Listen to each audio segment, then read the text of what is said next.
Сайн байцгаана сонсогчдоо Сэнэс подкастын маань шинэ дугаар эхэлж байна. За өнөөдрийн дугаар маш олон гоё мэдээтэй, дээрэс нь бас гоё баяртай мэдээтэй. Бид хоёрын өнөөдрийн дугаарыг ганц би залууст зориулсан Zaya гэдэг маш гоё аппликейшн спонсорлож байгаа шүү. Тэгээд Zaya аппликейшныхандаа баярлалаа.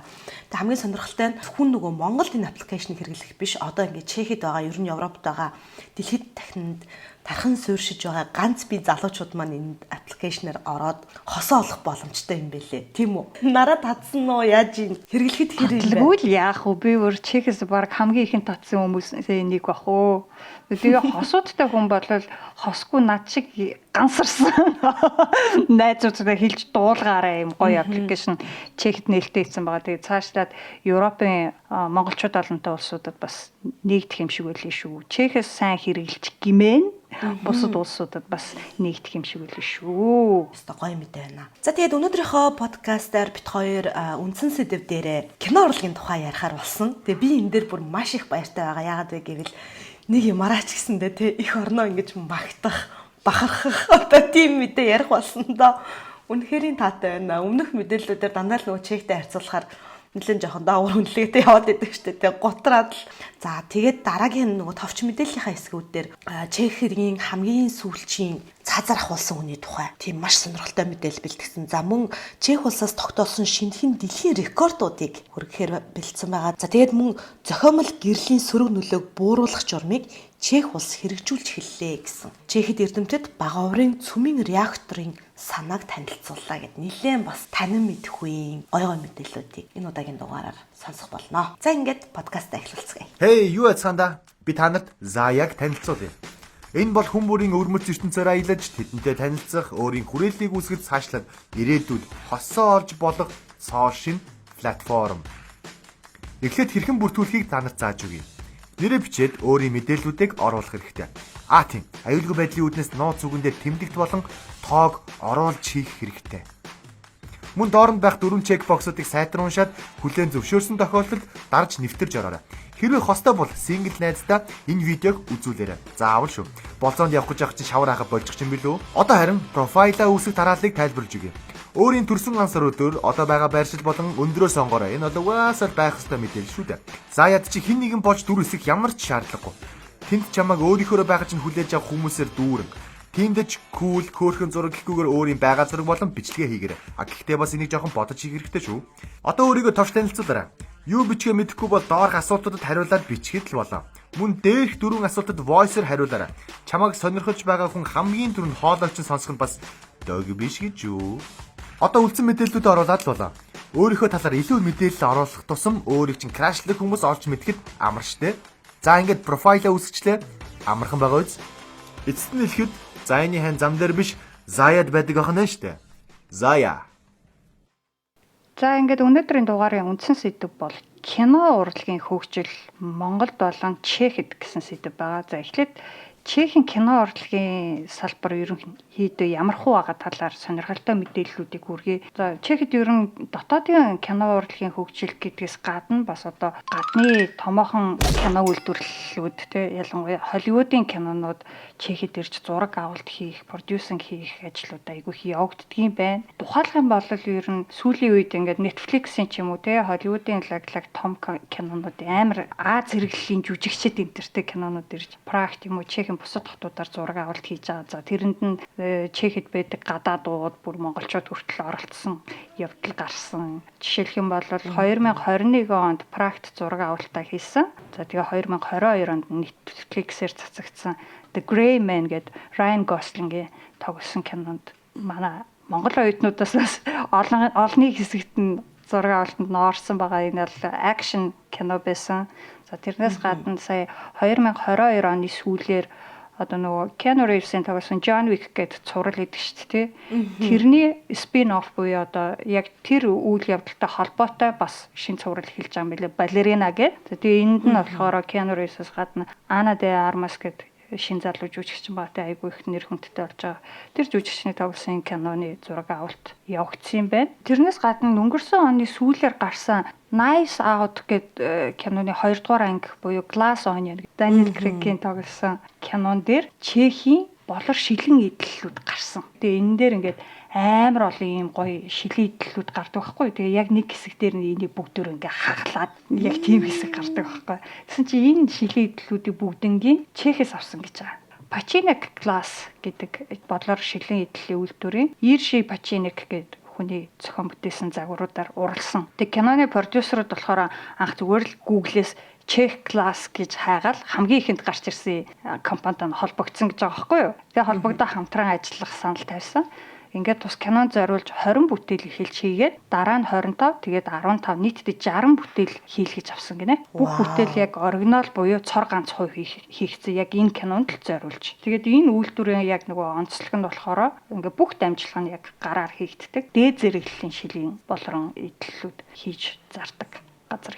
Тэгээд одоо энэ кинонд зориулж хийсэн 60 бүтээлийнх нь хамгийн хүндэн гэхтэл 30 кг хэмжээтэй. Тэгээ бүх бүтээлийг ганцхан сарын дотор хийсэн энэ айгу хүнд ажил болсон гэж байгаа. Тэгээ 5-6 хүн яг энэ төсөл дээр ажилласан. Гэхдээ уран бүтээлч маань яг энэ нөгөө дизайнер нь болохоор эдгээр бүтээлийг кинон дээр юучгүй ингээд хагална гэж анхандаа огт мэдээгүй гинэ. Кино зураг авалт эхэлсэн хойно л түүнд энэ талаар хэлсэн гэж байгаа. Гэхдээ кино багийнхаа эхний хідэн бүтээлийг хүлээж аваад бүр ингээд дэндүү гоё хийцтэй болохоор яг бүгднгийн хагална гэсэн зүрх хүрэхгүйсэн юм байна л да. Тэгээд төлөвлөгөөгөө өөрчлөөд зарим нэгийг нь болохоор юм резинийн материалаар дуурайлган хийлгсэн. Нийт бүтээлийнхаа 40 орчим хувийг нь л яг жинхнээс нь хагалсан.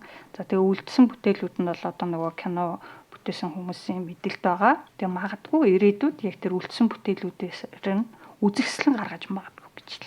Энэ Ирши Пачинек гэдэг хүн ярилцлага өгсөн байлээ л дээ хэвлэлд. Тэгээ энэ киног үзээд магадгүй ингээд цор гац ингээд зүрхэн өмөрчээсэн хүн бол энэ хүн өөрийгөө гэж бодож байгаа.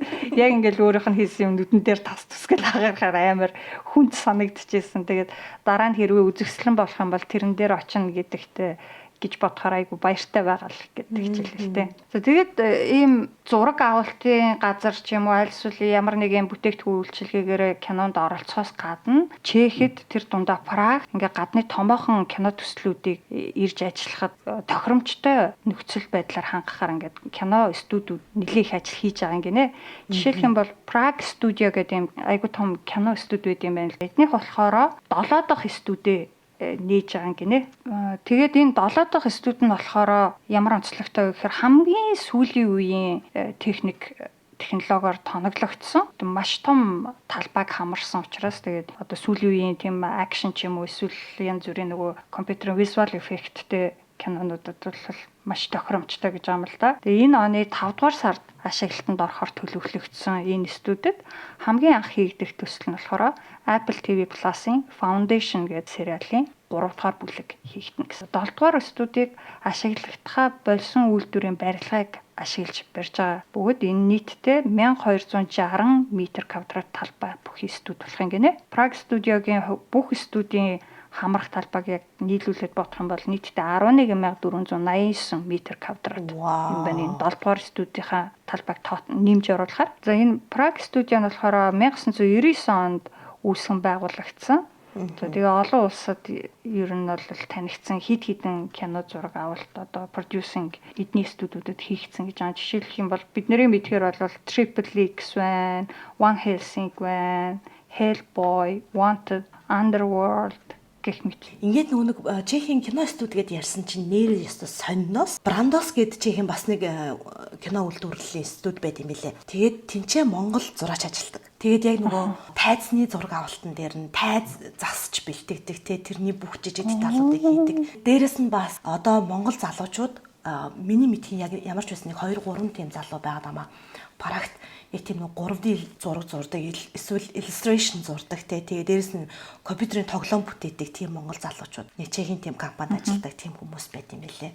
Тэгээд Чехэд бас зураг авалт хийгдсэн зөндөө олон кинонууд байдаг. Одоо нөгөө аялах дуртай хүмүүс чинь зарим нь яг ингээд дуртай киноныхаа зураг авалт хийгдсэн газар нь очиж яг ингээд тэр сцен дээр гардаг байдлаар зураг мураг авах болж аялах айгуу дуртай байдаг шүү дээ тий.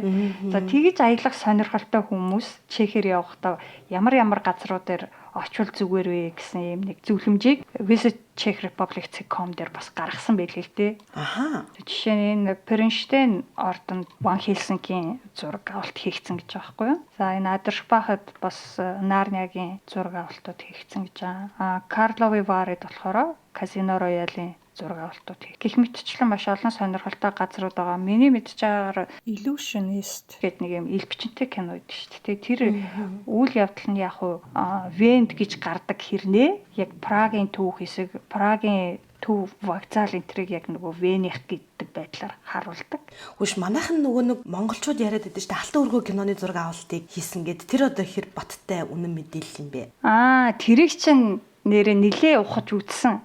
Мацуха гэдэг одоо Моравт гэдэг тэр агууд зураг авалт хийсэн тэргээд нэг фэйсбүүкээр нэг хүн пост хийсэн баха. Тэгэл тийм байна гэл тэр үедээ итгэцэн. Тэгээд яг хаагаад үтсэн чинь би бол яг тийм нөгөө баттай мэдээлэл бол олоогүй тэр фэйсбүүкийн постноос гадна. Харин Алтан өргөө чинь болохоор Герман Монголын хамтарсан кино юм билээ шүү дээ. Тэгээд Германд яг герман хэлмэл дээр бүр нээлттэй хийжсэн билээ тухай үед. Тэгээд сонноос подкастын сонсогч гэж л хэлэхэд анх энэ подкастынхаа нэрийг өгөхдөө ер нь Алтан өргөө мөргөтэй холбож өгдөг юм билүү гэж бодоод амхандаа судалгаа хийсэн байхгүй. Тэгээ яг баттай мэдээлэл олдоогүй болохоор тэр санаагаа орхио. Тэгээ сонноос гэж нэрлсэн бөлгөө.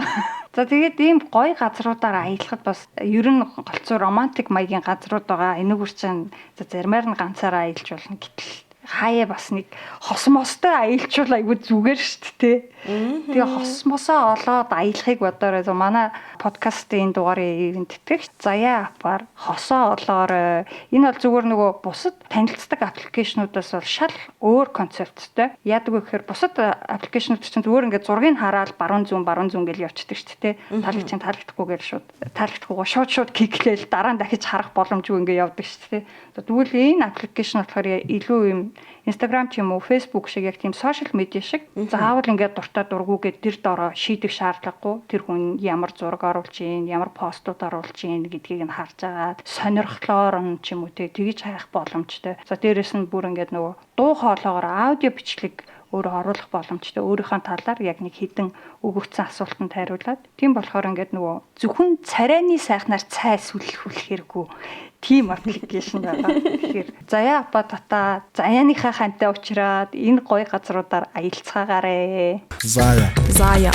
Зая. За ингээд Монголын кино урлаг одоо ямар төвшөнд байна вэ гэд бодлоо. Дөнгөж өнгөрсөн 7 хоногт маш гоё шинэ мэдээ гарсан. Тэрний юу вэ гэхээр анх удаага Каннын кино фестивалд Монгол кино шалгарсан одоо ийм гоё баяртай мэдээ байгаа. За энэ ямар кино вэ гэхээр монголоор бол Баавгай болгосон гэдэг нэртэй кино. За англиар болохоор If Only I Could Hibernate гэдэг нэртэй. За тэгээд энэ киноны тухай UB Live дээр бас гарсан байсан. Дэлхийн кино наадмууд дундаас тансаг, өвөрмөц байдлаараа бүхний анхаарлыг татдаг дэлхийн шилдэг кино наадам болох Каннын кино наадам Uncertain Regard төрөлд найруулагч Зол Жаргал Баавгай болгосон киногоороо нэр дэвшсэнийг дөнгөж сая зарлаж байна гэсэн байна. За Баавгай болгосон нь түүний анхны бүрэн хэмжээний кино төсөл бөгөөд 2017 онд Тайланд Токио дээд шагнал Next Masters Support зохиол хөгжүүлэх тэтгэлэг хүртэж байсан гинэ. Мөн Торино кино лаб Азийн кино академид сонгогдсон төсөл хөгжүүлэлт хийж Хонконг Азийн кино маркетинг 2019, Локарно олон улсын наадмын нээлттэй хаалга Hub 2019 хөтөлбөрт сонгогдсон амжилттай оролцож байсан юм а. Кино зохиолыг Зол Жаргал болон дүлгөө нарсан байна. Uncertain Regard төрөлд бүрэн хэмжээний анхны эсвэл хоёр дахь киногоо танилцуулж байгаа найруулагчид нэр дэвшдэг гинэ. If Only I Could Hibernate уран сайхны кинонд Улаанбаатар хотын гэр хорооллын дүүрэгт амьдардаг 15 настай өсвөр насны хүүгийн тухай өгүүлдэг. Физикийн асар их авьяастай, сайн сайхан ирээдүйд хүрэхийн тулд сайн боловсрал эзэмшгийг эрэлхийлж байгаа Монгол хүүгийн тухай өгүүлэх тус бүтээлд агаарын бохирдол, архиталт, гэр бүл, хүүхдийн хүчирхийлэл гэх мэт өнөө үед тулгарч байгаа олон асуудлуудыг харуулж чаджээ гэсэн байна. За найруулагч Зол Жаргалын хувьд Японы Оберин их сургуулийг кино найруулагч мэргэжлэр төгссөн. Түүний найруулсан богино кинонууд нь Локорно, Тампере, Cinequest гэх мэт олон улсын кино наадмуудад шалгарч үзэгчдийн хүртэл болж байсан гинэ. 2020 онд тэрээр Шат богино киногоороо Чикаго олон улсын хүүхдийн кино наадамд төрүүлж 94 дахь удаагийн Оскарын шагналд нэр дэвшгээр өрсөлдөх эрхээ авч байсан гэж. ийм мундаг шинэ найруулагч түргэн гарч ирсэн байна да. Энэ киноны талаар сонсч байсан би бүр олж үзэх юмсан гэд нэлээд хайгаад чадаагүй. Нөгөө тэрэгцэртэй хүмүүс Улаанбаатар хотод зүгээр ингээд энгийн хүн шиг амьдрахад ямар хүнд байдаг вэ гэдгийг энэ кино харуулсан гэжсэн. Аха, энэ шат гэд богино хэмжээний кино нөө. За тэгээ түүний бүтээсэн богино хэмжээний кинонууд нь бол үл заяаг дагсад, нүцгэн гэрэл, шат, шар автобус, баавга болгосон кинонуудаараа тэр Монголыг төлөөлөн гарч буй гайхалтай шинэлэг чадварлаг кино найруулагч болон нэрээ мөнхөлж байна гэсэн. За тэгээ киноны гол дүр тоглох хүүхдийг 200 гаруй хүүхдээс сонгосон бөгөөд 2022 оны өвөл зураг авалтаа хийж дуусгасан. Нийт киноны урт нь 98 минут үргэлжилдэг гэсэн байна. Тэгээ би нөө баавга болгосон гэдэг энэ киноны талаар бас нөө хүмүүсийн яриануудыг хальтаал сонсч байсан л доо. Тэгээ яагаад баавга болгосон гэж нэрлсэн бэ гэдгсэн чинь амар сонирхолтой. Өвлийг алгас гэж яг тэр амар их утаа тий яг нэг тийм бүүдгэр орчин тэгээ дээрэс нь хүчирхийлэлтэй тэгээ яг баавга шиг ичээд ингээд баавга болгосон гэж ингэж амтан ичих байдлаар энэ нэрийг өгсөн гэх. Тэгээ ерөөсөө яг энэ нэрийг ингээд сонсоход л бүр ингээд шар ус босч байгаа юм чинь. Харин тэр чинь бүр үзхимсэн гэж бодогдчихэв. Харин тийм. За тэгээд яг энэ кинон дээр би жичтэй яг подкастаа ашиглаад талархал төвшүүлэхийг хүсэж байгаа. Тэр нь өөрийнхөө төрсэн ихч номиндарда бас баяр хүргэхийг хүссэн. Яагаад тэгэхээр яг энэ кинонд манай ихч болон түүний нөхөр нь оролцсон байгаа. Тэгээд бүр хамгийн анх нөгөө яг энэ Канн кино фестивал нэр дэвшчлээ гэд шууд над руу залгаал амар ёо ихч тэсгүй байна амар хөрхөө. Тэгээд манай ихч нөхөр нь тэр анхныхаа киноны хөгжмийг баавга болгосон кинонд зориулан бичсэн. Мөн яг энэ баавга болгосон киноны Франц хэлээр хадмал орчуулгыг нь Шагдар сүрэнгийн номиндар манай төрсөн ихч гүйцэтгсэн байна. Тэгэд ингээд кино багийнхандаа баяр хүргэе, ихчтэй баяр хүргэе, хүргээ ахта баяр хүргэе. Би бүр энийг бүр зориуд хэлмээр санагдсан. Энэ баавга болгосон гэх киноны ерөнхий найруулагч нь Японд яг энэ чиглэлээрээ сурч төгссөн монгол хүн гэж байна шүү дээ, тий. Тэгэхээр ер нь маахнаас ингээ гадагшаа явж гадны одоо кино хийх ур чадвартай танилцаад өөрсдөө тэрнээс нь суралцаад ингээд амжилт гаргаж байгаа айгу гоё юм л да. Тэгээ бас 2020 онд Wings of the World гэдэг монголоор бол Алтан судлал гэх кино гарч ирсэн билээ. Би энийг бол саяхан л мэдсэн.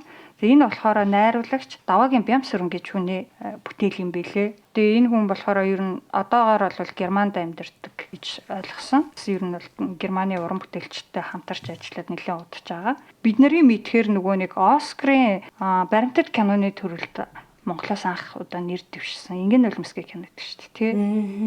Тэрийг найруулсан. Бас Шар нохон там гэдэг сонирхолтой киног найруулсан. Ийм мундаг найруулагч бүсгүй бүтээл юм билээ. Тэгээ гол дүрт нь Бат Ирээдүү гэд хүүхэд, болохоор Амраа гэд гол дүрийн хүүхдэд тоглосон.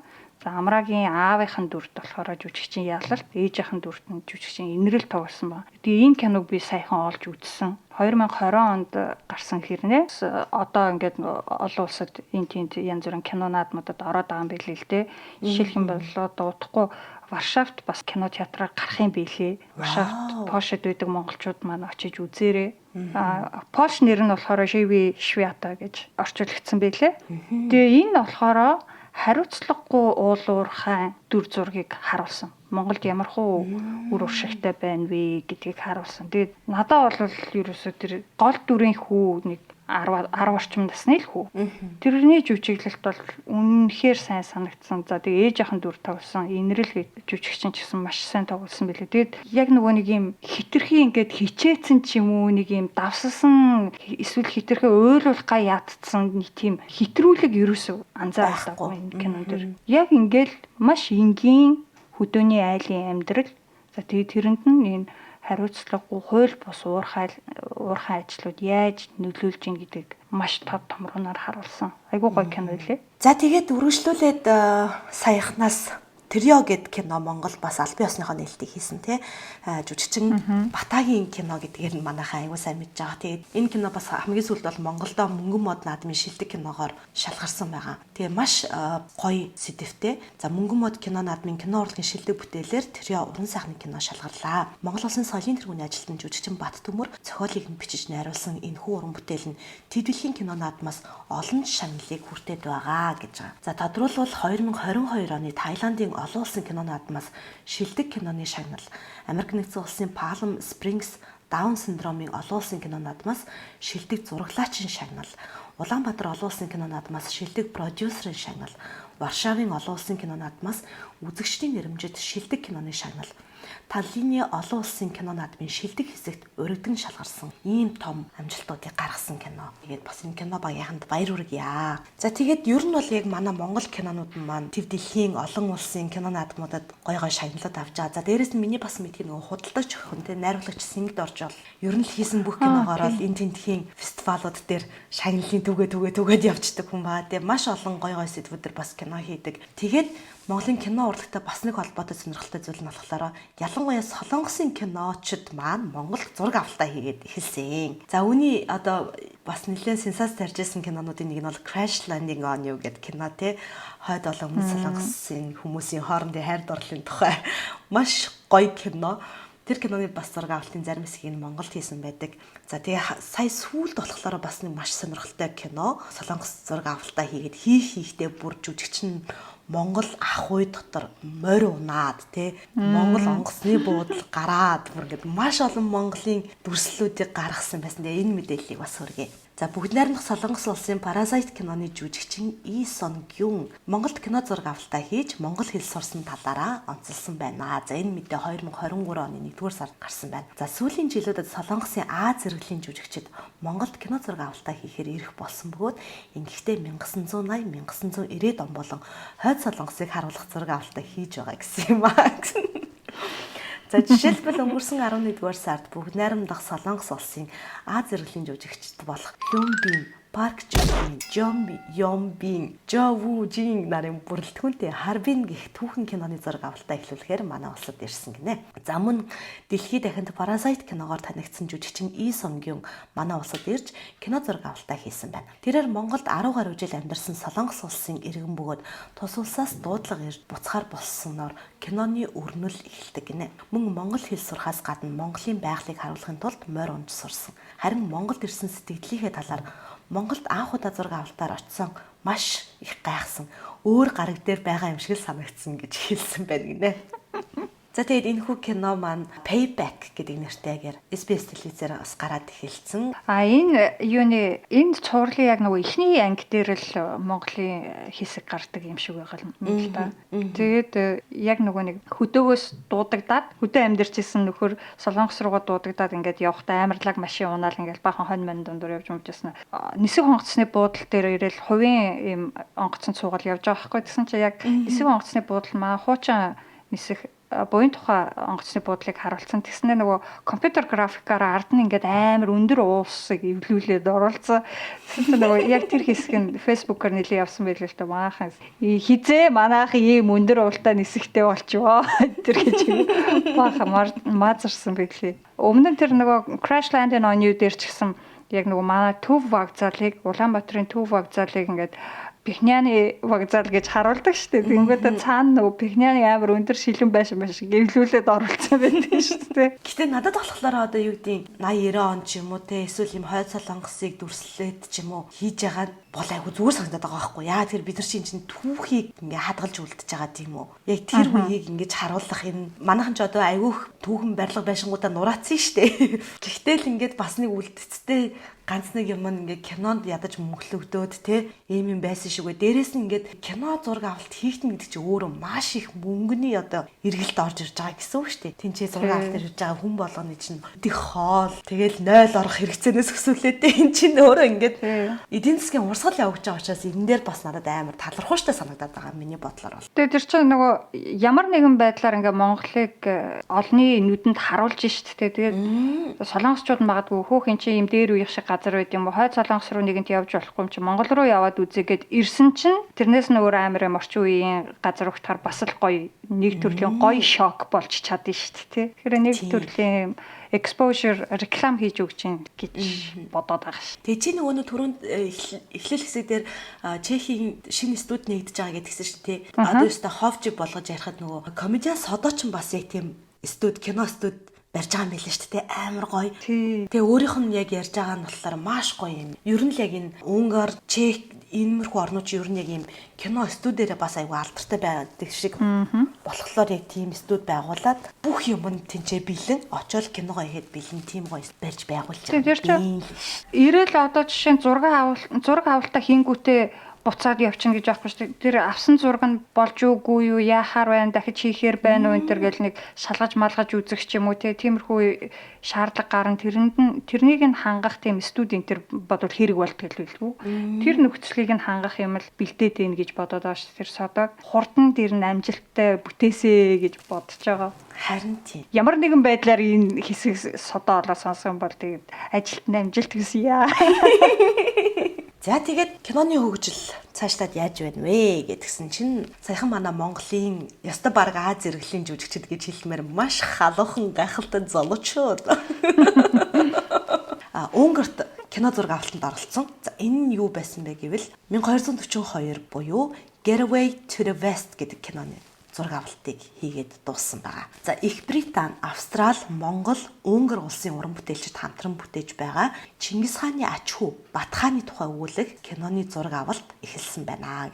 Унгар улсад зураг авалтыг хийж буй тус киноны зохиолч, найруулагч, продюсер Аарон Хорват, Жон Лейн, Билл Чемберлен, Корнел Сипус, Питер Соус, Баяр, Батуулт нар хамтран ажиллаж байна гинэ.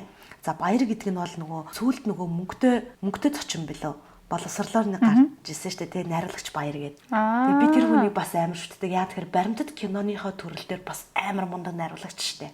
Яг тэгээ Баяр найруулагч энэ кинон дээр найруулагчаар бас ажилласан байгаа байхгүй юу? Энэхүү бүтээлд Монгол улсын гавьяа жүжигчин Сүхбаатар, Золбот болон жүжигчин Цэрэнбол, Барслав, Баярбат, Алтан шагаа, Ариун бямб, Б бат тогтох, Бат түр, Болд нар тоглож байгаа гинэ. Эдгээр жүжигчин олон улсын хамтарсан түүхэн кино төслийн дүрийн сонгон шалгуулалтанд оролцож тэмцсэн байна. Нийт 10.5 сая $10 төсвөр бүтэж байгаа энэхүү кино 100 орчим минут үргэлжилдэг. Киноны гол үйл явдал 1242 онд өрнөх бөгөөд Чингис хааны ач хүү Батхан Монголын эзэнт гүрний баруун хязгаарыг жанжингаар сонгогддог чадварлаг цэргийн командлагч тэрээр Хятадаас Перс хүртэлх тулдаанд ялж Европыг довтлох үүрэг хүлээсэн боловч 1242 онд хан Унгарт гүн гүнзгий сүнслэг хүн цайзтай тулгарч эцэст нь түүнийг уналтанд хүргэсэн тухай өгүүлдэг гинэ. Киноны зураг авалт 2022 онд эхэлж 2023 оны 10 дугаар сард үзэгчдийн хүртэл болно гэсэн. Тэгээ ер нь Монгол кинонууд ингээд янз янзаар хийгдээд олон улсын кино наадамд оролцож байна. Олон улсын томоохон бүтээлүүдэд Монгол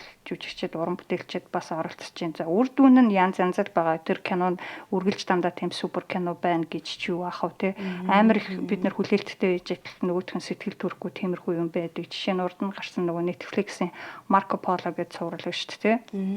Тэр бол айгүй их бид нар хүлээлт үүсгэсэн. За тэгээд яг үзэхэд бол жоохон сэтгэл төрөхгүй байх тал юм бол байсан. Гэтэ яг том зургаар нь харах юм бол биднэрт ашигтай тал нь маш их байгаа. Тэрүүгээр дамжуулаад манайхан ингээд олон улсын багуудтай хамтарч ажиллаж байна. Бид нар киногоо яаж хийдэг юм бэ? Маркетинг нь яаж явдаг юм бэ гэх мэт чинь маш олон зүйлийг суралцаж авч байгаа. Тийм болохоор ер нь бол за тэр яг кинон хэдийгээр таалагдахгүй сэтгэлд нийцэхгүй хүлээлтэд хүрэхгүй байлаа ч гэсэн ингээд олон улсын багуудтай хамтарч ажиллаж байгаад бол ер нь баярлаж дэмжих хэрэгтэй юм шиг санагдаад идэх юм. Дээрээс сайн нөгөө Marvel-ийн цуврал Шангчи дээр те Монгол станууд дүр бүтээж ийн гэл ингээд ерөөсөө яг манай Монгол уран бүтээлчид бүгдээрээ яг гадны зах зээл рүү те ганцаараач тэр багаараач тэр хамт олноорооч тэр ингээд гараад хэлсэн амжилтыг үзүүлээд байгаа байхгүй те. За дахиад дараагийн мэдээ. Чи Джон Шипскин гэж сонссон уу? Сонссон ш нэг амар тийм зөвүүн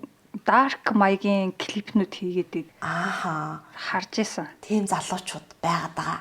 Одоо сүүлийн үед гарч ирсэн заяа Монголд яа тэд нар бүр үүнээс л одоо яг богино хэмжээний кинонууд дээр бүр ингээд амар юм тесрэлт хийж гарч ирж байгаа залуучууд.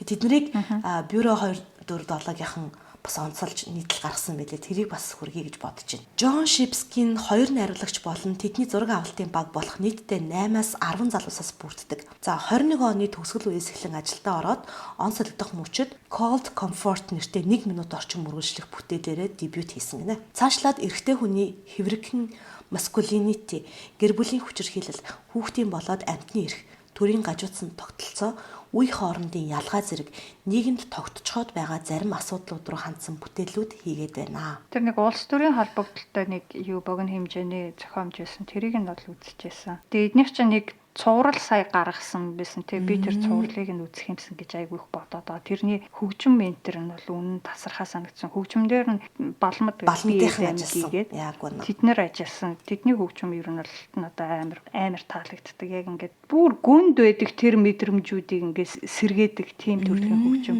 Жоо psychedelic маягийн ч гэмээр юм. Үзэл санаанаас эхлээд өдөр тутмын амьдрал хүртэл өөрчлөгдөж байсан шилжилтийн үеийн үр нөлөөнд өсөж хүмүүжсэн залууст байнгын бодож явдагч хуваалцаад байж чаддаггүй.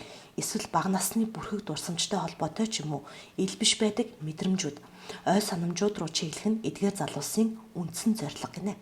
Тэдгээр травмаг богино хэмжээний кино стандартад нийцсэн бүтээлүүдээр стресснэр хувь хүн өөрөө өөртөөгөө учирч сэтгэлийн гүнд хавдарсан асуудлуудаа бодиттой шийдвэрлэх боломж бүрдэх бөгөөд залуу үеийн сэтгцийн эрүүл мэндэд амин чухал зүйл болохыг Джон Шипский онцолж байна. Орчин үед урлаг заавал гой сайханд тэмүүлж сайныг сурталчилдаг хэв шинжтэй байх албагүй бөгөөд хувь хүнд хүчтэй сэтгэл төрүүлж байх нь илүү чухал болсон. Мөн өнөөгийн нийгмийн онцлогоос хамаарч хүн ер нь хугацаа богинотой бүтээл үзэх хандлагатай байх шиг байна.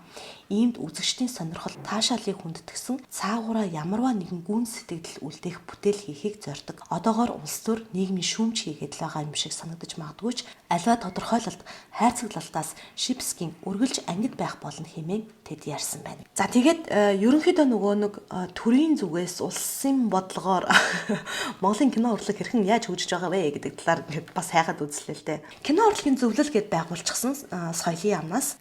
Тэгээд кино урлагийн зөвлөл гэдэг нь яг вебсайтыг ухаад үзэхээр бас айгүй зүгээр хэрэгтэй юмуд бэлээ. Кино зохиолыг яаж бичих вэ? Бас сургал семинарууд хаана юу болж ийн гэд. Саяхан 4-р сарын 5-нд кино төсөл боловсруулах нь гэдэг ийм сургалтыг бас энэ кино урлагийн зөвлөлөөс хийсэн байлаа. Тэгээд надад яг энэ сургалтын хамгийн таалагдсан юм нь мэдээг нь уншиж хахад харсан зүйл нь одоо яг нөгөө нэг баава болгосон киноны найруулагч Зол Жаргал, худалдагч охин киноны зохиолч Номун Зул гэд яг одоо шинэ үеийн энэ гой киноны хүмүүс сургалт тавьсан юм байлаа. Хэрвээ кино зохиол бичдэг ч юм уу, кино хийх мөрөөдөлтэй ч юм уу тийм хүн байх юм бол кино урлагийн зөвлөгээд энэ вебсайт руу бас ороод үзэхээр мөн бас нөгөө Монголд зураг авалт хийх боломжтой локейшнуудыг оруулчихсан тий. Тийшээгээ яаж холбогдох уу гэд ингээ бүх юмнуудыг нь гаргацсан. Бас аюу юм том компанид ажил явагдаж байгаа юм билээ. Надад амар таалагдсан. Тэгээ би чамд бас сюрприз хэлэх гээд нэгэнд кино ярьсан дээрээ. Одоогоос 10-аад жилийн тэртээ. Би ч бас хөөхөн өөрийнхөө хэмжээд кино хийсэн байгаамаа. За энэ юу вэ гэхээр Алтан хальс олон улсын андерграунд кино наадам гэдэг миний үед болдог гэсэн. Ингээд одоо ч гэсэн болж байгаа бах. Тэгээ би энэ дээрээ буйны юм гэдэг нэртэй кино, богино хэмжээний кино зохиол бичиж өөрөө найруулад оролцсон байт юм аа. Тэгээд энэ нөгөө нэг андерграунд кино учраас яг энэ үед би 2013 онд ээжигээ алдчихсан. Тэгээд амар юм хүнд цохилт болоод тэгээ яг манай ээж өнгөрсний дараа ингээд дараалаад амар олон бас ажил явдал гараад 7 хоног болгон манад юм буйны юм гэж үдэн шүү дээ. Тэгээ яг тэр үед миний үед амар юм уналтанд орж исэн үе. Тэгээд тэрийг илтгэсэн. Энэ бас миний оролцож исэн кино Хайр бидэнд хэрэгтэй гэд баримтат кино дээр оролцож исэн. 2011 оны 2012 онд хийгдчихсэн санагдаж байна. Энэ киноны сэдв нь бас айгүй гоё. Тухайн үед нийгмийн хамгаалалт хөдөлмөрийн яамны сайдаар Ганди сайд байсан. Тэгээд би чинь тэр үед бас нөгөө телевизэд ажилладаг байсан болохоор хамтраад Тараншааны хүүхдүүдийн тухай. Энд чинь гэтээ бүрээ амар том төсөл байсан байхгүй. Зөвхөн нөгөө кино гэхээс илүү Тараншаанд амьдардаг хүүхдүүдийг сонгож аваад тэр хүүхдүүдийг Тараншаанаас нь гаргаад тэгээд нөгөө хүүхд хамгааллын төвд аваачаад хүүхд хамгааллын төвд аваачингуудаа дуу хөгжмөн хичээл заагаад морин хуурын хичээл заагаад тэгээд морин хуурын хичээл заагаад нөгөө хүүхдүүдийг чинь хамтлаг болгож бэлдээд бэлдсэн хүүхдүүдээ уралдаанд оролцуулаад гадагшаага наадамд оролцож байсан. Тим супер. Тэгээд яг тэр бүх үйл явцыг нь бичээд тэгээд дараа нь тэр хүүхдүүд яг нөгөө хөгжим сонсоод морин хуур тоглолт сураад хөгжмийн боловсралтай болоод эхлэхээр тэр хүүхдүүдийн харц нь яаж зөөдлөрж байгаа нь те ааш зан нь яаж өөрчлөгдөж байгаа бие авч явж байгаа байдал нь яаж өөрчлөгдөж байгаа гэдэг ингээд киноны туршид ингэж өөрчлөгдөж харагддаг амар гоё. Тэгээ би яг энэ хайр бидэнд хэрэгтэй гэх кинон дээр сэтгүүлчээр ажиллаж байсан. Тэгээд бүх одоо ч гэсэндээ яг тэр хүүхдүүдийн царай тэр багш нарын царай ярьж исэн яриа нь ингээд санаанд орж идэг. Би сэтгүүлчээр нь ажиллаж байсан. Манай нөхөр бас дуун дээр нь ингээд ажиллаж байсан. Эдгээр нөгөө дууныхаа найруулгыг нэгээд сонсын амгаах энэ ч хамтдаа ингээд хийгээд тэр үйл явцсан хүртэл бас бичлэгт ингээд орцсон. Тийм гоё түүх байна. За ингээд киноны тухай ярих сэдв маань ингээд босгоё та бүр ёо. Өмөлцөд бүр огшот уйлах нэг. За ингээд ер нь гой киноны талаар яриад байвал подкаст маань бүр нэлээд сунжрах шинжтэй. Ингээд товч мэдээр үг орё. Зая.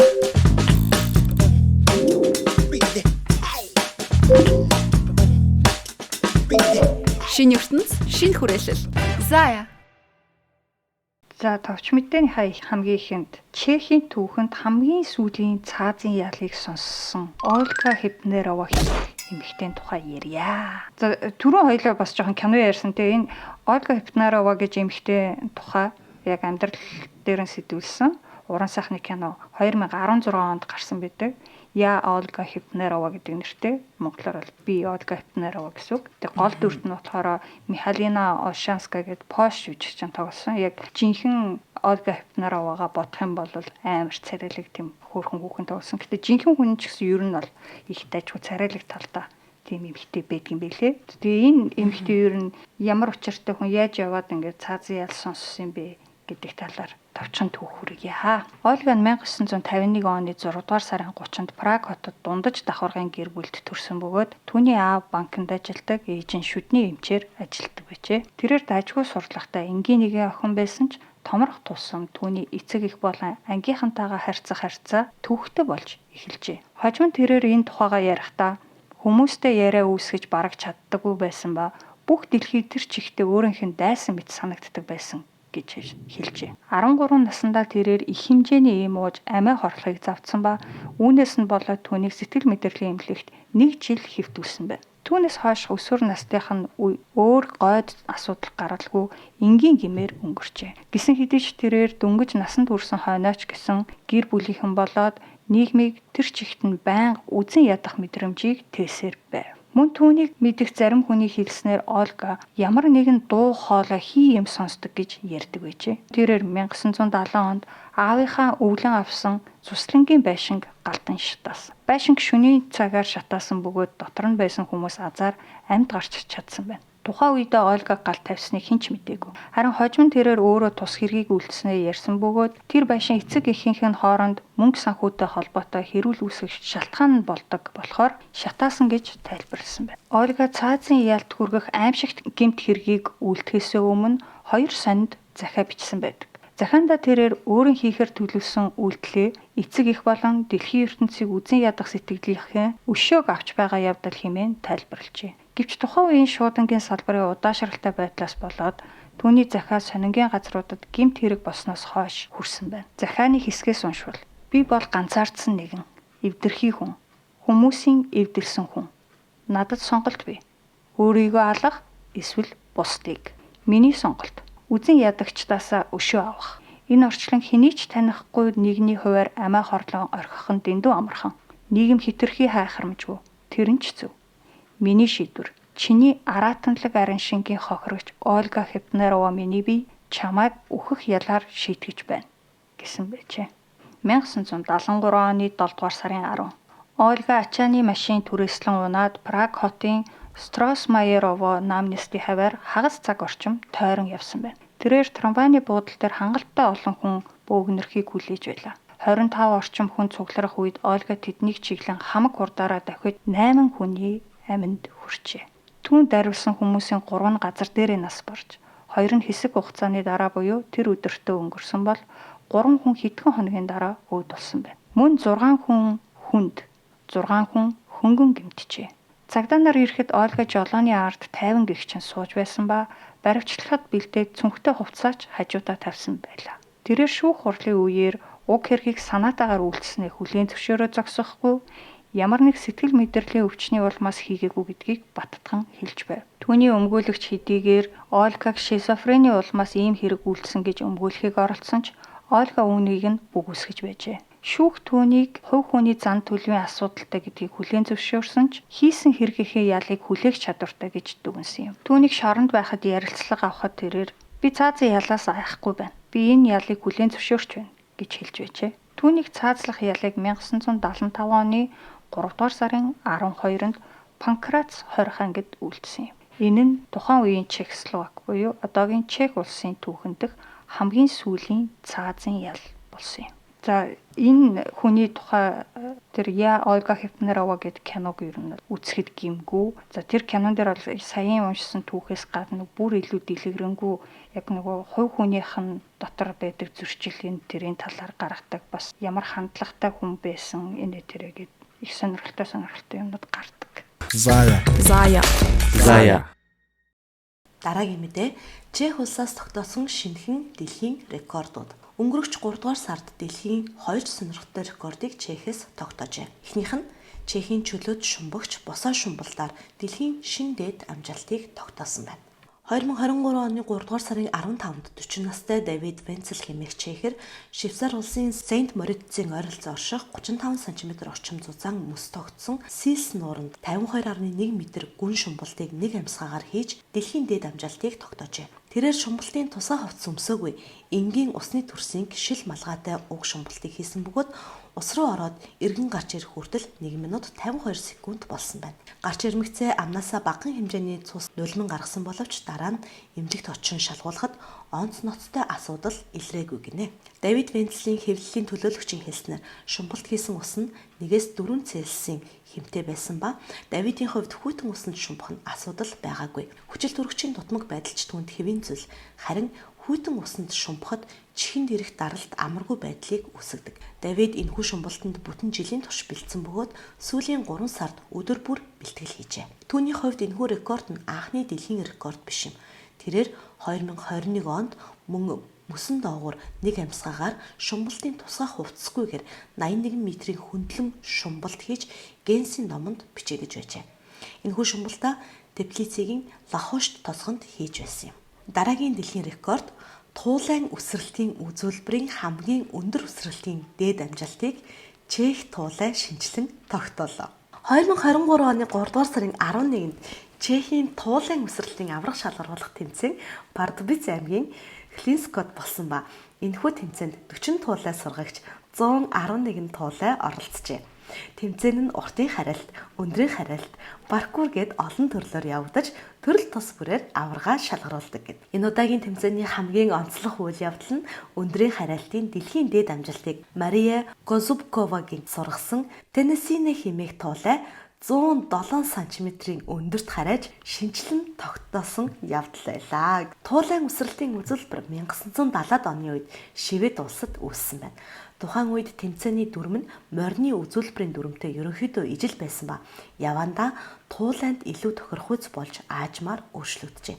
Өндрийн харайлтын өмнөх дээд амжилтыг 1997 онд Дани улсаас 99.5 см гэж тогтоож байсан бол 2012 онд 100 см, 2015 онд 105 см болон Швед улсаас шинжилэн тогтоож байсан байна. Зая. За дараагийн мэдээ. Зохиомл гэрлийн сөрөг нөлөөг бууруулах журмыг Чех улс хэрэгжүүлж эхэллээ. Бид агаар, хөрс, усны бохирдын талаар тодорхой хэмжээний мэдлэгтэй бөгөөд эдгээр асуудалд сүүлийн жилүүдэд багагүй анхаарч арга хэмжээ авдаг болоод байгаа. Харин light pollution буюу байгалийн бус гэрэл хит ихэлснээс үүдэлтэй сөрөг нөлөөг төдийлөн анзаардаггүй. Үүний эсрэг хангалттай арга хэмжээ авдаггүй нүнэ. Хүн төрөлхтөн цахилгаан эрчим хүчний их үүсвэрүүдийг нээснээс хойш байгалийн гэрлээс үл хамааран хүссэн цагтаа хийх зүйлээ хийж ажилтдаг болсон. Өөрөөр хэлбэл цахилгаан гэрэл нь бидний аюулгүй байдал, бүтээл чанарыг нэмэгдүүлэхэд томоохон түлхэж зүгсэн.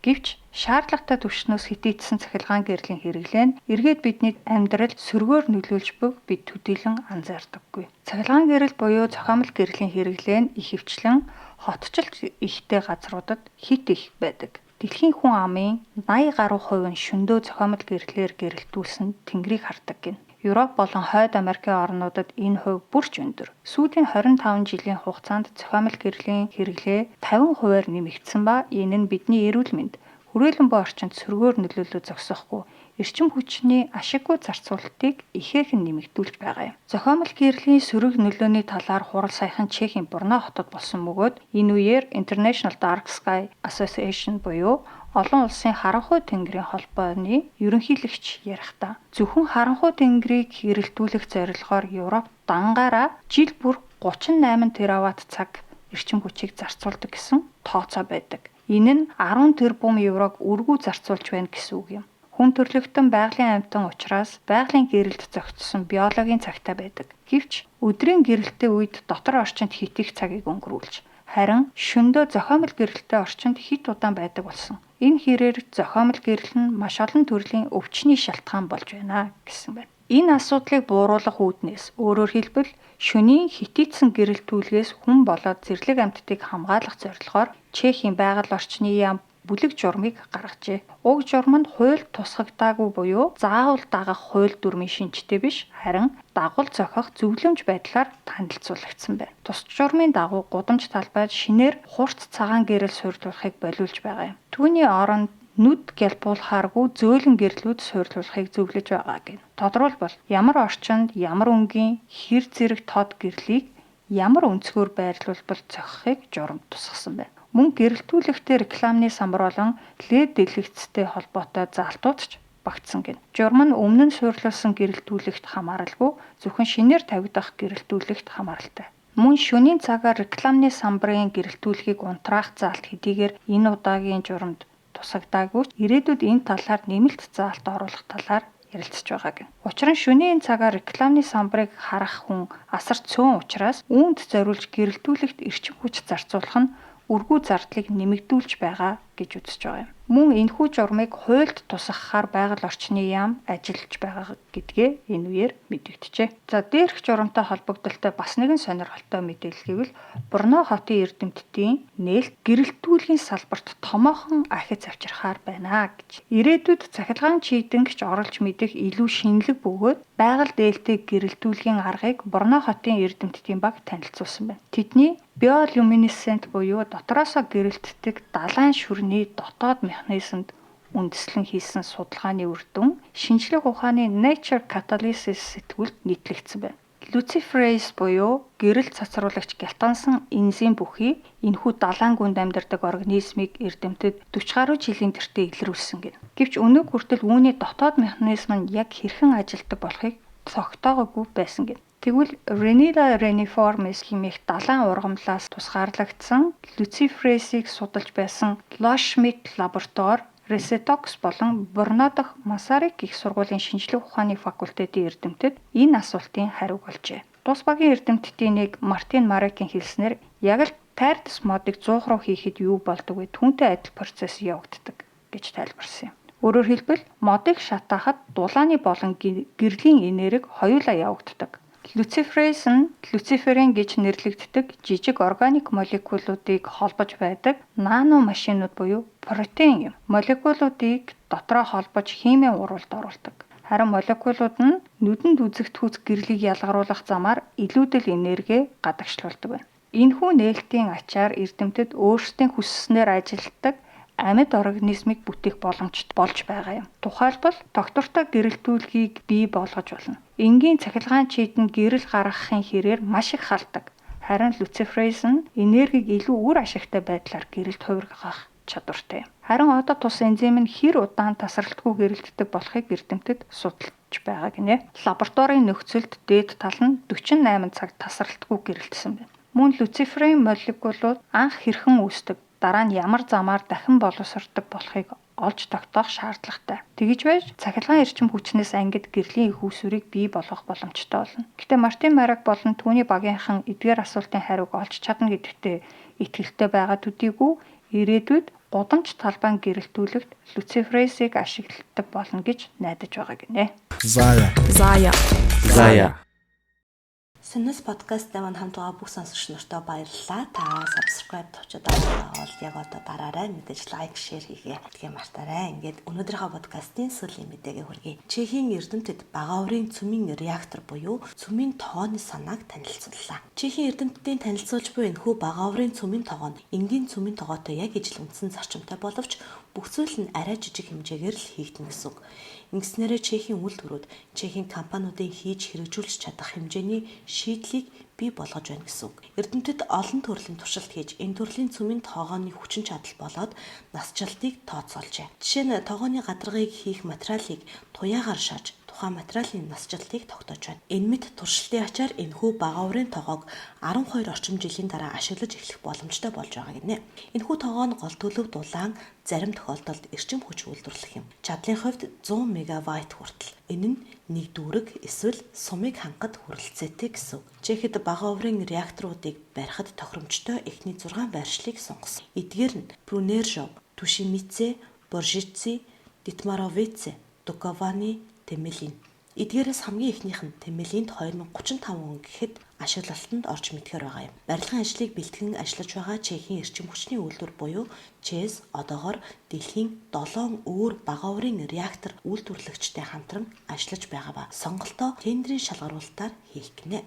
Жижиг цүмийн тоогоог барих ажилд 2-3 жилийн хугацаа ордог бөгөөд 100 хүртэлх жил ашигладаг байна. Харин энгийн цүмийн цахилгаан станцыг барихад 6-7 жил шаарддаг ба 50-60 жил ашигладаг гэнэ. Дэлхийн цүмийн холбооны вебсайт дээр бичснээр 2023 оны 4-р сарын байдлаар дэлхийн эрчим хүчний 10 орчим хувийг цүмийн үйлдвэрлэлээр бүрдүүлж байна. Чернобылийн Ослоос хойш улс орнууд цүмийн үйлдвэрлэлд болгоомжтой хандах болсныг 2011 он Фукушимагийн гамшиг улам баталгаажуулсан. Түүгээрч барахгүй станцуудын цүмийн хаягдлыг хэрхэх вэ гэсэн асуудал дагуулж байгаад бол олон улсын хэмжээнд атомын эрчим хүчнээс татгалзах хандлага ажиглагдах болсон. Гэтэл дэлхийн дулаарлыг багасгахын тулд нүүрсний хэрэглээг багасгаж цүмийн эрчим хүч ашиглах ёстой байдаг. 2020 оны байдлаар дэлхийн эрчим хүчний үйлдвэрлэлийг их үүс хүрээр нь харах юм бол нийт их үүсвэрийн 35.2%-ийг нүүрс эзэлж байгаа бол өртөө 10%-ийг цүмийн эрчим хүч эзэлж байгаа юм. 2021 оны байдлаар цүмийн эрчим хүчний үйлдвэрлэлийг улсаар нь авч явах юм бол тэргүүлэгч нь Америк нэгдсэн улс, за түүний араас Хятад, Франц, Орос, Өмнөд Солонгос гэсэн улс орнод орж байгаа бол бүгд найрамдах Чех улсын хувьд 15 дугаарт бичигдэж байгаа юм аа. За өнөөдрийн подкасттай маань хамт байсан сонсогчдод баярлалаа. Заяа аппликейшнаа татаарай. Манай сувагт subscribe дараарай. Дараагийн дугаараараа иргэн уулзтлаа. Түр баяртай. Заяа